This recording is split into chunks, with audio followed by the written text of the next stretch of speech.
Si, for those that don't know who the hell you are, can you please They explain? should know who we are because we've done an Instagram Live before, but unfortunately it was taken down. That was the famous Friday afternoon where all of Facebook's servers went down. So the great chat we had with Sarah as well, who I think is currently listening to this. Yes. The great chat we had disappeared.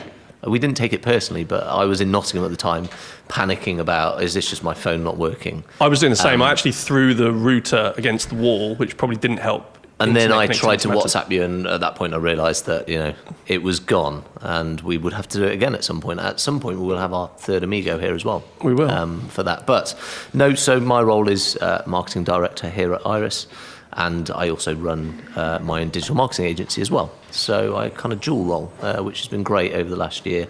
We've had a lot of fun, but it is very good to be back in the office, as we can see here. Yeah. To be back in the office and actually be together and to do these things face to face, because I think last time we were all in 3 different places trying to cobble it together on mobile phones. So this is a bit of a nicer and more relaxing format for a chat. It is. It feels more like a chat rather than we are now having some formal discussion in 3 little boxes on a phone screen. If you also remember, there was an issue. I didn't have the right app on my phone initially, so you had to lecture me about that, and I had to sort that out at the start of it. So this will be much You smoother. make it sound so. Well, so this dramatic. will be a lot smoother for us. So, there's a lot coming up as well. So we have a lot to cover off, I think, today. Yeah. But we don't want to give too much away. That's the other thing as well. Yeah, we're a bit naughty in that way. We do like a lot of teasing of stuff that's coming soon. Some people get a little bit annoyed with us about that, but we're going to keep doing that. We're going to tease a little bit more today. For those of you that are joining the IGTV live, welcome. You get to see the back of my head for a while, but for those of you joining And also your notes as And my well, notes. so No, they you can can't see actually see those. what's actually running up. No, you can't see those. Too fuzzy. Yeah. Si, you're our marketing director, but you also run your own agency, and we go way back. We've worked together for many years, and it's always a pleasure when you come into town as well to get the energy going. And I think that's probably the place to start. The last year has been massively disruptive, I think, in particular on the creative side, because I think certain roles and people in the team, they work better heads down and in their zone, in flow. I think that's the funny thing about flow. It depends on what you're trying to spark on. And on the marketing and creative side, the flow comes when you have the energy of people all together. Yeah, it's been a lot tougher. So, I mean, if I talk across both sides, so Iris and Diversity, the agency side as well, in the last year, I mean, from our perspective, we said at the start of lockdown, see you in a couple of weeks, take your laptops, head home, we'll catch you in a couple of weeks. And some people I haven't seen yet, and I won't be seeing for another couple of weeks, assuming the stage gates open up in the right order. And even then we'll phase people back in gradually. And functionally for some roles, some especially development tasks and things like that, people kind of getting their head down and cracking on with that. But then when you think the creative tasks, trying to do some video production, and trying to speak to people about work in progress on creative and just getting together and bouncing ideas off each other. I think when we look at kind of digital communications, we've all been forced to adopt them much quicker, which is great, but it's really hard to do the whiteboard sessions, which everybody in the team here knows we love, and actually, but that's the bit where it pulls people together and you get people's understanding of have they grasped what we're talking about, and they then bounce off in a slightly different direction. It's really hard to get that, I think, digitally. Yes. Is to get that interactivity between ideas and see how they spark and grow out from there. So, from our team's perspective, both here and, as I say, back at Diversity, very much looking forward to getting back to the office more and spending more time together, but also getting that balance, because over the last year, people have got used to maybe not commuting as much and getting that valuable family time back. And it is about getting the right balance between the two, where you can perform the role, you can have those creative moments, you can then kind of work in great collaboration as a team, but also then still enjoy the benefits that come from maybe not, and because we're based up in Nottingham, a lot of people driving out, not having an hour in the car, sat on the motorway. No one really benefits from that, and on a Friday evening, you don't want to spend an hour waiting to start the weekend with your loved ones. You want to be there. So I think it is about finding that fine balance between the two. But creativity, and certainly the exciting thing for us is there's a lot happening with the Iris brand. We've been doing a lot of work on it. There's still a lot to do as well, because we've got a huge story to tell in many different places. we've been doing a lot of the brand work, and actually the times we've had together have really accelerated those moments, and we've had some real kind of light bulb moments, as a team, where we go, actually, that's how we crystallise that, that's how we describe it, that's how it should look, and it's often about seeing the things you don't like as well as things you do like. So that process, I think, with the team here, and also the wider team, because it's not just a marketing and creative function thing to do here at Iris, actually getting everybody's perspective on our brand, how we should be talking about it, whether you are coming from a technical mindset, whether you come from a commercial mindset, who's just been talking to one of our potential partners about how they view it. All of that side, just getting people together has been fantastic. We had a company day, what was it, last week, the week before? Socially distanced. Of course, yeah. But, just being together is, has been hugely valuable to us. Yeah, So, I think it's those sparking moments where you have an idea and it's, you go, guys, you've got 5 minutes. Let's gather round. yeah. Let's talk about this and just lay down what we think about this idea, kill it off immediately, let it kind of flow a little bit. Whereas when you're all out in disparate locations, you've got to send an email, write a Slack message, send a WhatsApp, oh, we didn't include that person, loop them into it. Have you got half an hour later to talk about X? And then invariably you lose the moment. Yeah, you do. You lose the moment. You lose those water cooler moments where you just bump into someone in the kitchen, you actually find out what they're doing that may not be related to the function of your job and what you're doing, but your understanding then of the wider group is really important for that. Yeah, exactly. The other thing actually is that I find as well on some of the digital calls that we do, a lot of people look down because the phone goes off, and then you lose the attention there. Whereas actually when you're face to face, you don't do that.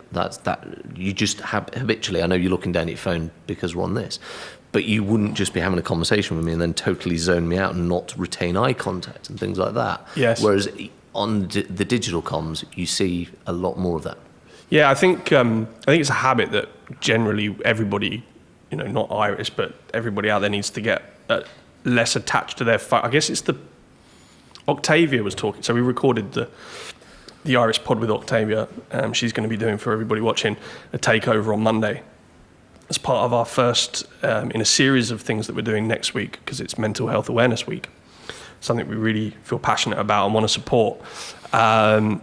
The idea that the lockdown was hard to navigate, but also came with a bit of a reconnection to our families, to having a bit of downtime, taking a walk more regularly. But I wonder, I always see that stat that pops up. It's annoyingly on a Monday morning, my iPhone kindly tells me your screen time last week was an average of It's X that's number of quite hours. a scary statistic on a lot It's of occasions crazy as well. Yeah, and the thing is, because we have so many different platforms to communicate on, there's always something popping off trying to grab your attention. Obviously, everything designed from a phone perspective is designed to grab your attention, and those little red notification things are there to grab your attention. So sometimes just being in the moment, and this is why this is nice at the moment. We've not got our laptops. We're just having a chat. We've both got notepads, with a few things you have a scribbled down pen on. and a notepad. But we're actually in the moment of a conversation, and that has been a little bit lost during these times as well. As I say, I go back to that point of those, certainly for a business like ours that is moving at such a rapid pace, for me, just bumping into other members of the team and understanding what they're doing that doesn't relate to what I need to do in the moment really helps with your understanding of and connectivity to the whole organisation. Then people will say to me, I'm seeing what we're doing on the brand here. Why are we talking about it this way? Could we talk about it that way? And therefore, it doesn't have to be a meeting. It can just be we're in the same environment, and therefore these ideas just seem to spark around. Yeah. I was going to talk about it later, but you've mentioned it, so I'm going to talk about it now. That whole interaction over virtual channels is exactly what we're trying to enhance and bring back to the audio component of that being massively lacking. And for those of you tuning in on the pod, you'll be able to hear us with great clarity. You can probably hear us with great clarity because of the microphones we're using. On the pod, we will have enhanced the audio with the Iris technology. How before we dive into the specifics about the brand story around that, how important do you think that is, having lived it and led a creative team over the last year? It's critical. So I can cast my mind back to several calls where there'd be a group of us talking about brand and marketing stuff from an Iris perspective, and one of the members of the group might be out on a walk, which is, and actually that's a great thing. That was usually me. Yeah, well, and I wasn't going to name drop, but that member of the group during that walk may go and get their coffee. And therefore, at that moment, even if they're not interacting necessarily on every element of the call, at that moment, there's just a little bit of disruption that takes you away from what you're listening to. And I've got the ability, there's a lot happening in the office, there's people wandering around over there. There's a lot of noise, just bits bubbling around. You can probably hear now Rob in the background. But you and I can still concentrate on each other, which you do lose a little bit in those moments because those disruptive noises, those background things, and let's face facts, we've become a lot more human this year.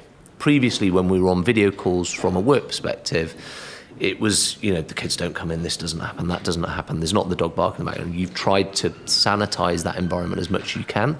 Because we've done so many calls this year, I don't know what the stats are. We need to do a bit of research and dig into that to find out how much more time we're spending on these video calls. But kids have been at home this year, homeschooling, so naturally they're going to come in, there's going to be more noise in the background.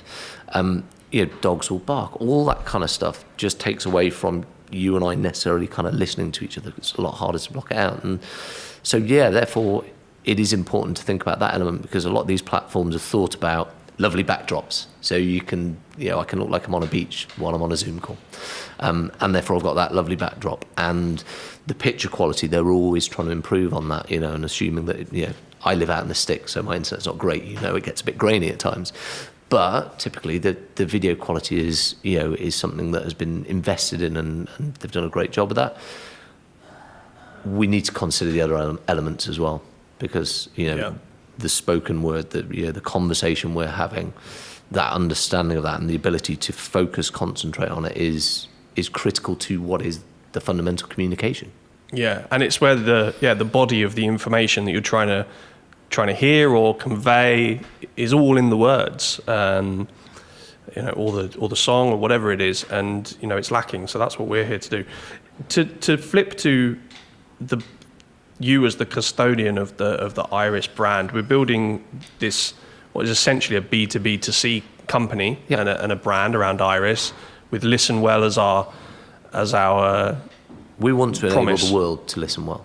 So that has to have global access. It's massive, yeah. It has to have global accessibility. That sometimes is a challenge for us because to start with, in a lot of cases, you're not necessarily thinking about the quality of audio or what you're listening to.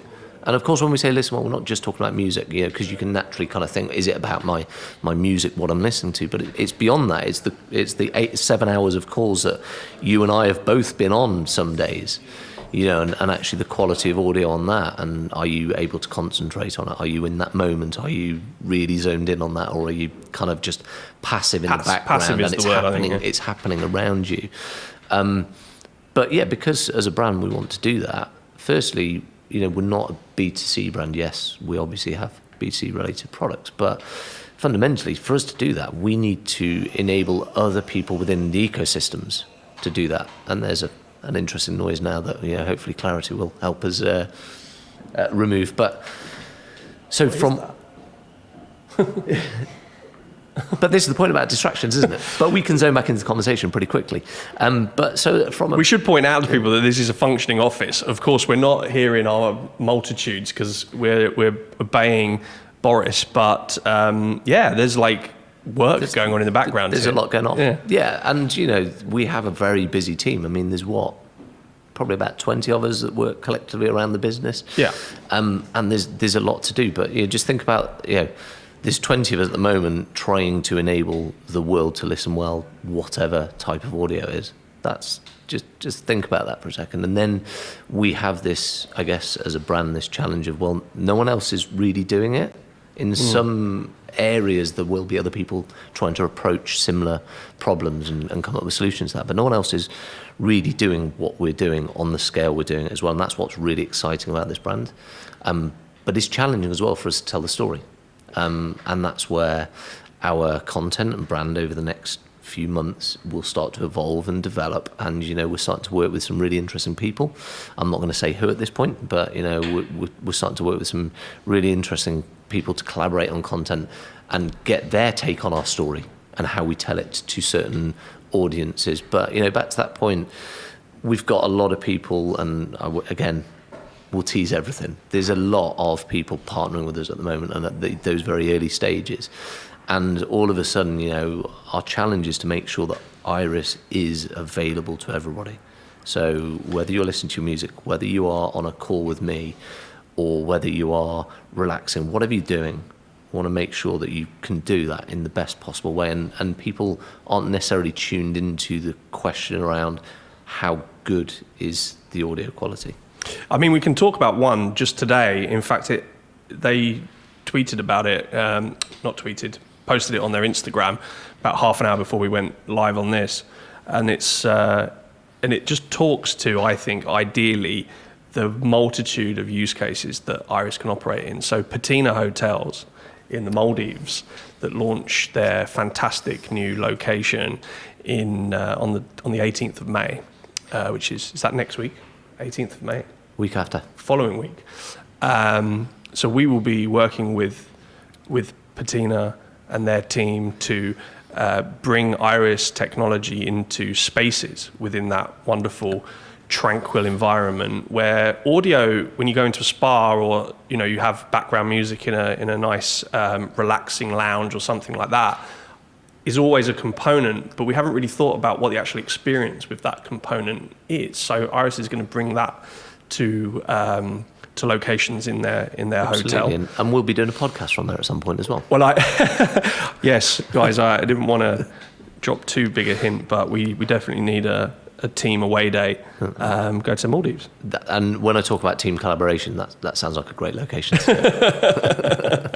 I'd burn within about 10 seconds. So just an example of the flexibility of our technology, where it can be used. It isn't just headphones, and I think that's the whole essence of the B2B2C strategy. We built headphones because we wanted the end consumer to understand and to hear the experience of Iris technology and the difference. And we built the app for a demo experience and all of the different content on our website. But really our vision is to build out that ecosystem, as we call it, where you can listen well everywhere. Yep. And we do that by shaping the sound of those partners' content and platforms. How difficult is it to tell that story on both those footings? I think we've probably evolved through it to understand the way in which we tell it to a business versus a consumer. I think it's really difficult to tell that, because also who are you talking to, and what are you trying to tell them, and which part of our story are we trying to tell at that point in time, and for them to understand how actually that helps with what they're doing. So if you look at people that are creating their own content, how can they create the best quality content? And we always come back to talking about the visual, because that's always a really good kind of comparison. But people are investing in how they improve the visual quality of the content, but actually the audio is equally as important from our perspective, and from a human perspective. So depending on who we're talking to, it's a very broad story to tell, and actually our partners will help us tell that story as well in a way that's relevant to their, let's call them, use cases, but their solutions, and things like that. So it is, as I said before, from a brand perspective, we have a huge ambition, but we also have a very restless team who are very tuned into that vision and actually are really passionate about it as well. So we will get there, but we won't get there alone. So as I said, we're talking to other people who can help us with content creation. So whether it's the written word, talking to bloggers, journalists, and actually what we're doing initially is just talking to those people and going, this is what we've got, come and have a listen to it. This is what we think it can do. Here's some of the science that sits behind it. And over the course of this year, we will talk more to that. But initially, the first part is me just saying to you, Tom, are you listening well? Is your audio consumption good or not? That's the first question I want to ask you before then I take you down a scientific route to go, actually, we believe this and here's how we back that up. So we're talking to a lot of people, and firstly, we want to find out whether they like it and they enjoy it. Yeah. We don't want people to come and create content for us, whether it's coming in for podcasts, whether it's writing us some articles, whether it's engaging with their audience. Has to be authentic. We don't want people that just go, well, this is a paid thing, so I'm going to say this about it. In the same way, when we put them out to review, we ask people to be with the headphones, we ask them to be as critical as possible. And the reviews are great, but our start point is always, we don't want something that doesn't feel authentic. Yeah, you have to take this, live with it, and then tell us your opinion on it. So we've got some really great people waiting in the wings who've got some really interesting ways to tell our story as well. And what we've come up with as marketing and brand team and within the Iris business is one way to tell that story. They're going to come out with so many subplots and different ways to explain it. It's going to be really exciting to see how it evolves. Yeah. Talk about the team a little bit. A couple of them are sitting behind the camera here, so that we can embarrass them a little bit, but not visually. We've got a very talented, energetic team, and I actually think it's a really lovely story in terms of how, particularly, Nick and T became involved with the company, because they started out as interns, and we gave them that opportunity to come and prove themselves, and they've both proven themselves and are now full members of the team. And we have to be nice to them because they may have to edit some of this, so we do need to be kind to them on that. But no, I think from a marketing team as well, we're a small startup, and that's sometimes the thing that the outside world forgets about us, is we are a small startup. And so our whole strategy was, let's bring in people that are passionate, creative, and want to learn and move at pace with the business. And these two guys have done a fantastic job on that, and grow with the role and push us as much as we push them as well. Yeah. And so when we come in for any of our planning and creative sessions, it's not us driving it. Those guys are actually driving us the other way, and visually going, this is how we can, because there's different ways we need to tell the story. And visually, how do we tell the story? How do we do it with our kind of video-based content? These kind of things as well, Okay, yeah, you wanted it's to funny start doing this, but they then said, okay, well, you want to start doing this, let's do it properly. Yeah, absolutely. It was always a funny story, because the first week that we did this, and we actually did it live, and we were a bit delayed, and we obviously had teething problems, but, there's anyone that is producing a podcast and knows anything about what they're doing with that, they will tell you, and Rob McFarlane, who's also in the background, our director of music and audio, will tell you that the thing to focus on is the audio rather than the visuals. But just this lasting image of the girls running out to a shop to buy a camera because we couldn't use the cameras that we had because they weren't working, so we just kind of hustled and ran down and turned up like hot and sweating, and assembled this rig ready for us to go live with our first episode. And that's, I guess, startup hustle, the culture, the energy that we have, and the passion behind storytelling this in the right way. Yeah, and I think sometimes you've got to just go with the idea, and in a year's time we'll look back at this and go, we will have taken the production on to the next level.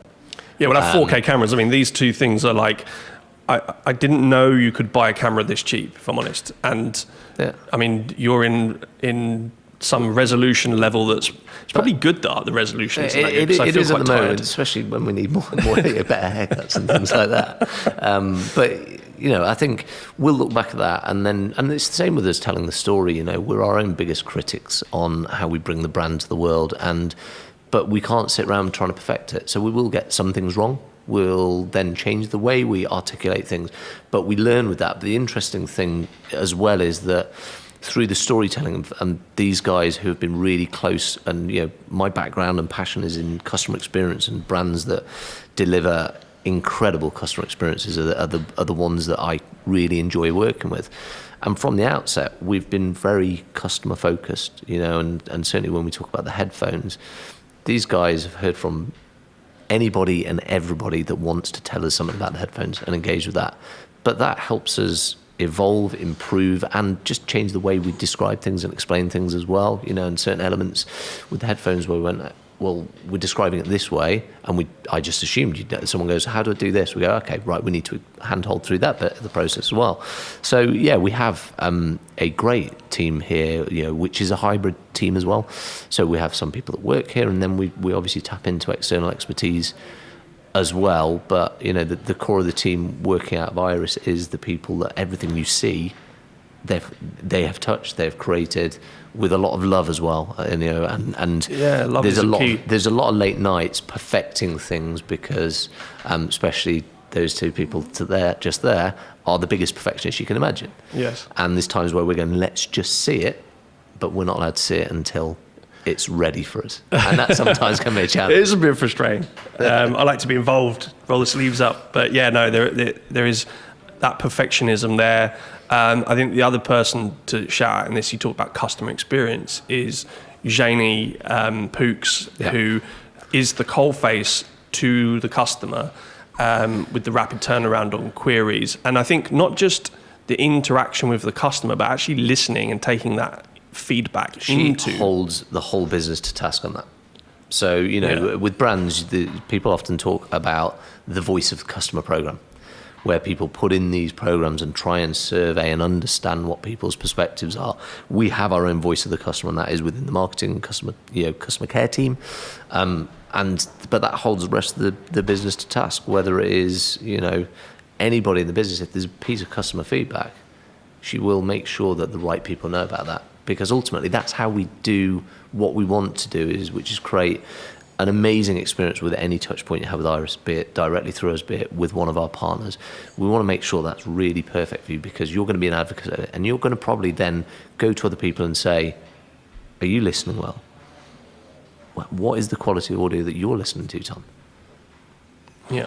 No, it's a key. It's a and key people point. will, the people in the community will start to understand it, experience it, and then help us obviously spread the word, because there's only so much we can do in any given day and week and month and year. Whereas actually, when people do get hold of these things, we've seen it with the headphone product. That's a perfect example of someone that may be a bit skeptical gets headphones and then goes, these are great, and recommends 2 or 3 other people to get the headphones. Yeah, I mean, recommendation channels and affiliates and so forth are definitely the strongest source, because they're the cheapest way to bring a new customer in. But it's the most genuine as well. And the most genuine. It's the most genuine. Yeah, they're the people that really buy into what you're doing. And our customers that have got the headphones currently, they're a big source of energy for us in terms of their words, their reviews. Yeah, we're not always going to get it right, but I think the companies that stand out, and you talk about that great CX, are the ones that actually show that they iterate based on the feedback that they get. Exactly. You've got to listen and then move forwards with that, rather than kind of close your ears to it and say, no, we've got this right. You have to know when you've got it wrong. And I say that from a brand perspective. I know we've got some great content coming out. Some of it's really going to resonate, and other bits will go, okay, people didn't quite understand what we were trying to say with that, or didn't quite grasp onto this. So, it's good. I think keep an eye on a lot of our channels, because it's going to be a really interesting 3 to 6 months in terms of seeing some of the stuff that's waiting in the wings visually, but also how we tell that story, and see how other people then pick up on that and they start to tell it as well, because that'll allow us to explain it in, because as I say, it is a very lofty vision that we have, and it can span so broad that we have to find a way that is relevant to people on an individual basis. Talk about that storytelling thing, because I think that is crucial. And last year when we ran the headphones campaign, the whole concept was about find your flow. We story told that through different profiles: Nick Hill, Lauren White, Carl Loco, etc. And that notion that anybody can be their best when they find their flow, and that all we're doing is augmenting an experience and a touch point that they have every day, probably for multiple hours, with a sensory input, which they probably didn't think was so influential, I suppose, on their lives. Well, we all have, quite often when we look at these things, you look at athletes and people that are top of their game, and is that always accessible to you and I? Guys, middle-aged guys, who are probably not at our athletic peak. But, when you talk about those things quite often... Oh dear, it's fair. It's so true. But when you look at that, but actually, in our daily lives, there's certain things where we need to really tap into that. Whether I'm working on a creative project, whether you are very deep in spreadsheets, which we all know that you absolutely love, but we have to, through that Find Your Flow campaign, it was about getting real people telling their story of it, rather than us going, that is the story you have to hear of it. And that will continue this year. Yes. We will partner with more people, but also we will see, the Iris community, certainly on social media, them telling us how they do it as well, and actually how things have been impacted. We've already seen it in terms of people going, I heard this detail in a song that I've listened to thousands of times and heard it for the first time, and falling back in love with music. But it's beyond that as well. And, whether it is you working in a commercial role going, do you know, actually I've been more efficient today. I've got my work completed more efficiently because actually the calls I was on, I was really zoned in on those. Yeah. I've absorbed the key information and done that. Or actually, when you get back to the commute, on the way home, I am listening to a podcast and I've absorbed the information from the podcast, or I'm listening to a music and just relaxing in my commute. Just doing all those elements at the best level that you can do is something we obviously want to do. And the Find Your Flow campaign helps to make that personally relevant. And we want to work with as many people as possible to make sure that personal relevance will resonate with as many people as possible. I mean, it sounds cheesy, but in a way, I actually encourage people to get in touch and tell us their personal stories. Absolutely. And if they're willing to share them and even, come in and speak to us about their lives and their story, their personal narrative. Nothing would make me happier than someone getting in touch and saying they want to come and sit in this seat and just have a chat with you about They can chat to someone. It doesn't always have to be. We can get you a new shirt, it's fine. Okay, yeah, fair enough. Someone's actually you've made that comment about we're not at the peak of our physical fitness anymore. Apparently not fashion either, because literally the only question that we've had in here is from Treaders, who said the irony of Tom giving out fashion advice is not lost on him. #onlydenim. Thanks for that, mate. I think that dual nature of everyday stories of flow, and then mixing that in with different angles. And of course, there is no angle that's at the very polar opposite of, doing a spreadsheet than driving a Formula One car around a track at 200 miles an hour. Yeah. Red Bull racing in Barcelona this weekend.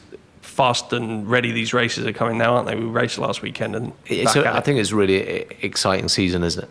It's unbelievable. And obviously, I think it was second last time out, so hopefully maybe one more step up on the podium. But it is a very exciting season. But I think that partnership talks to the breadth and depth of what we're doing as well. And we do have, this is a teaser, we do have something very exciting coming up from a podcast perspective. Yes. But I'm not going to say any more about that. But I think what we want to do certainly with that as well is go deeper into some of the broader things we're doing there. It's not just about the drivers. I think that's the key thing around the storytelling that Absolutely. we're going to be doing with the team, and we're really grateful for the access that we're going to get to some angles of the story of what it takes to put a team on track that's beyond just the drivers. One of my favourite things, I saw it the other day, watched it again, was last year, was it in Hungary, where they repaired the car in, 22 minutes or something like that on the grid. And I just watch it. Just watching that team go to work collectively was quite incredible. And the calmness of the Jonathan Wheatley on the comms, who's the race director, he was so calm throughout, saying things like, "You've got 2 minutes until we need to be off the grid," and they're like fixing a car ready to race around a track at 200 miles an hour, and no one's in anybody's way. The synchronicity of something that was unplanned as well is quite incredible. Yeah, because you look at doing the pit stops. Those guys are the best in the world. Sub 2 seconds every week. But you can practice that same task over and over again. The interesting thing is watching that team in a collective flow state, all working on something they couldn't have pre-planned. They couldn't have pre-planned, we need to do this in whatever it was, 22 minutes. With someone going, you got 2 minutes to get out of the way. It was actually the quickest that they'd ever done it as well. They'd never done it that quick. So for that, yeah, you're right. You've got to get those neurons firing in a completely different way than you were planning to. Get that car stripped down and fixed again. Especially because you're already thinking that you're already on another task somewhere else, probably. Yeah. Or you're preparing for another task somewhere else. So you've got to drop that, get there. And as I say, if you just watch that footage, the bit that's fascinating for me is no one gets in anybody's way. They all just, it's like a very impressive dance. I think the other thing, they're not doing it in the garage. They're doing it in a location where they probably didn't have the tools, definitely didn't have the parts there. So they're ferrying parts from the garage over to the grid. It's unbelievable. I would encourage everybody to go and find the video on YouTube and just watch a team in synchronicity and in the epitome of flow state. And I'm looking forward to the race this weekend. Like you say, this is an exciting season because there's different drivers, different cars that could win it any given week. Ferrari are coming back, McLaren are doing well, and Red Bull really, up there and showing Mercedes that they're going to have to fight for the. I think Mercedes are probably the least relaxed they've been going into a season in the first few races of the season. Usually they start very strong, and obviously we see Red Bull catch up throughout the season. It's nice actually that Red Bull are right there at the front, pushing them every step of the way, and two very competitive cars this year as well, which is great. And obviously Max is driving superbly well, and I'm sure Lewis is. If he is in the front, he's looking in his wing mirrors a lot more than he was a few years ago. Yeah, I mean, before he probably didn't even have he just had that protective film still over. Don't need those wing mirrors. Don't need those. Now he definitely needs them. Si, thanks for doing this today. Great to chat. Great to see you as always. And really appreciate you being on this and telling the brand side of the story. And we'll come back on and do more of these, and especially as we start to do more of the content creation, get stuff out there. And we'll chat through the feedback we're getting from people as well and encourage more of that. So keep it coming. Awesome. Thanks, Si. See you next time.